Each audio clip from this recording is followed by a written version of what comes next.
natin ng manok. Ikain muna natin yung manok bago natin ilagay yung mga rekado ng mga idol. Lagyan na natin ng sabon na idol.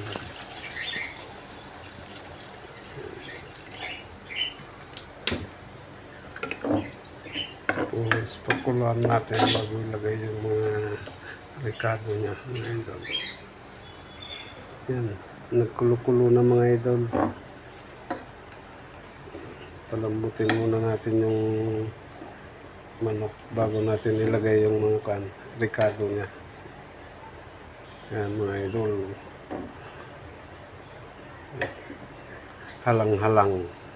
Sa Bisaya, halang-halang. Kasi may sili kaya manghang. Kaya halang-halang ang tawag nila doon. Yan. Yan mga idol. Pwede na natin ilagay yung mga rekado niya.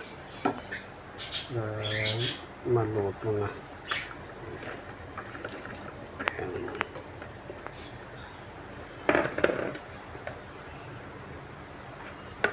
Ilagay na natin yung bell pepper saka sayote. Ang mahal talaga ng sayote dito mga idol, mahal. Gold ang sayote dito. Pakulan natin ulit mga idol. Yan mga idol, malapit ng maluto.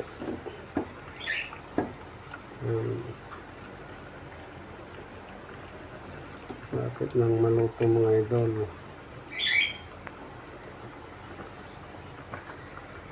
Lagay na natin itong sibuyas mga idol. Yung sibuyas, daon ng sibuyas, lagay na natin.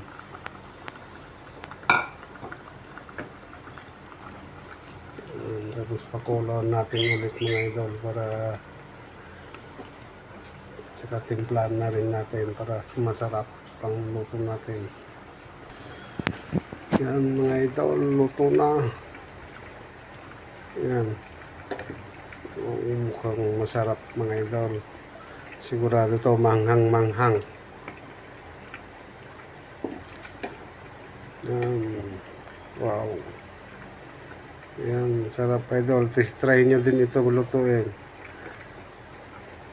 Tingnan nyo mga idol, maubos ang 1 kilong bigas. Kahit dalawa kayo, maubos nyo ang 1 kilong bigas.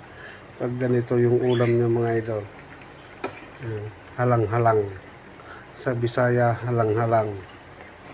Sa Ilocano, hindi ko alam. Nilagyan niya ng sili. Ayan mga idol. Okay na. Yan. Mapaparami ang kain natin mamaya mga idol. So, sigurado mapaparami ang kain natin mamaya. Tapos sabayan natin ng uminom ng coke. Yun, panalo mga idol. Okay. Tapos nang nilulunog natin mga idol. Salamat sa panonood. Babuski. Bye-bye.